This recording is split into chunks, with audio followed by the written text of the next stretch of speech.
জুমাতুল বিদার দিন ধর্মপ্রাণ মুসল্লিরা মালদ্বীপের বিভিন্ন মসজিদে আগে থেকেই উপস্থিত হতে শুরু করেন।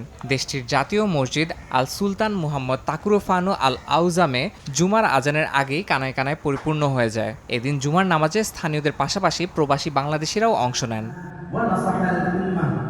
দক্ষিণ এশিয়ার অন্যতম উন্নয়নশীল দেশ মালদ্বীপ।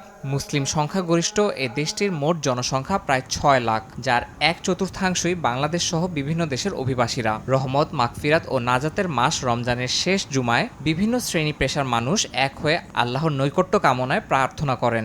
দেশের যে আমেজটা আমরা পাইতাম ঠিক সেটাই অনুভূতি পাচ্ছি, কারণ সব বাংলাদেশিরা এখানে আছে। এখানে লোকাল মানুষের চেয়ে আমাদের বাংলাদেশের মানুষ অনেক বেশি। রোজা রেখে সবার সঙ্গে জুমাতুল বিদার জামাতে শরিক হতে পেয়ে খুশি প্রবাসীরাও। একসাথে প্রায় অনেক বাংলাদেশি আছে, বিদেশিরা সবাই একসাথে নামাজ পড়ি, মনে হয় দেশের একটা ফিল পাচ্ছি। বাংলাদেশ বর্তমান যে পরিস্থিতিতে আছে, আমরা যাতে শান্তিতে সবাই বসবাস করতে পারে এবং কি সবাই যাতে শান্তি থাকতে পারে, বাক স্বাধীনতা যাতে সবাই ফিরে পায়, আমরা এই কামনা করি।